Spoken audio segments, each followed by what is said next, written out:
Supreme court chief justice BR గవాయ్పై దాడి చేసిన వ్యక్తిని వెనుక ఉన్న శక్తులను అరెస్ట్ చేసి కఠినంగా శిక్షించాలని ఎంఆర్పీఎస్ రాష్ట్ర ప్రధాన కార్యదర్శి రాకాళ్ల ఉపేంద్ర మాదిగ అన్నారు.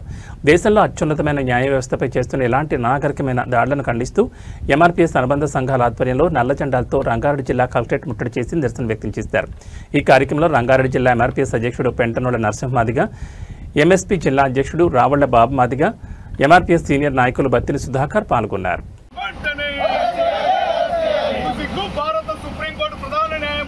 దాడి చేయడం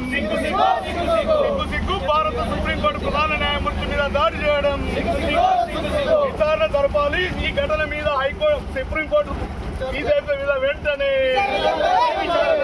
జరపాలి. ఈ ఘటన మీద వెంటనే ఈ రోజు సుప్రీంకోర్టు ప్రధాన న్యాయమూర్తి మీద జరిగిన దాడిని నిరసిస్తూ గౌరవ మందకృష్ణ మాదిగ గారి ఆదేశాల మేరకు ఈ దాడిని కారకుడైన లాయర్ రాకేష్ కిషోర్ ను తక్షణమే అరెస్టు చేసి కఠినంగా శిక్షించాలని డిమాండ్ చేస్తూ ఈ దాడి వెనుక ఉన్న శక్తులను గుర్తించి కఠినంగా శిక్షించాలని కోరుతూ ఈరోజు ఎంఆర్పీఎస్, ఎంఎస్పీ మరియు అనుబంధ విభాగాల ఆధ్వర్యంలో నల్ల జెండాలతోటి రంగారెడ్డి జిల్లా కలెక్టరేట్ వరకు దళితుల ఆత్మగౌరవ నిరసన ప్రదర్శన ర్యాలీని చేపట్టడం జరిగింది.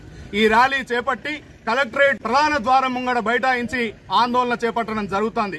ఈ సందర్భంగా మేము ప్రభుత్వానికి గుర్తు చేస్తా ఉన్నాం, సుప్రీంకోర్టు ప్రధాన న్యాయమూర్తి మీద దాడి జరగడం అంటే ఆయన దళితుడు కాబట్టినే ఆయన ఉన్నత స్థానంలో కూర్చోవడానికి ఓర్వలేని ఆధిపత్య శక్తులు చేసిన దాడిగా మేము భావిస్తున్నాం. సుప్రీంకోర్టు ప్రధాన న్యాయమూర్తి మీద దాడి జరగడం అంటే యావత్ న్యాయ వ్యవస్థ మీద దాడి జరిగినట్టుగా మేము భావిస్తున్నాం. భారత రాజ్యాంగం మీద దాడి జరిగినట్టుగా మేము భావిస్తున్నాం. ప్రజాస్వామ్య స్ఫూర్తి మీద జరిగిన దాడిగా మేము భావిస్తున్నాం. కాబట్టి దాడి జరిగింది ప్రత్యక్షంగా దేశం మొత్తం చూస్తా ఉన్నది. కాబట్టి ఆ దాడి ఘటనను తక్షణమే సుమోటోగా స్వీకరించి తక్షణమే లాయర్ రాకేష్ కిషోర్ ను అరెస్ట్ చేసి క్రిమినల్ కేసు బుక్ చేసి కఠినంగా శిక్షించాల్సిందిగా మేము డిమాండ్ చేస్తున్నాం.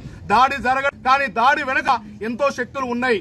ఆయన ఆ స్థానంలో కూర్చోవడానికి ఓర్వలేని వ్యక్తులు కులం పేరుతో, మతం పేరుతో విద్వేషాన్ని నింపుకొని దాడులు జరుగుతున్నట్టుగా మేము భావించుకుంటున్నాం. కాబట్టి ఆ ఘటన వెనుక ఉన్న శక్తులను గుర్తించి ఈ ఘటన మీద ఉన్నత స్థాయి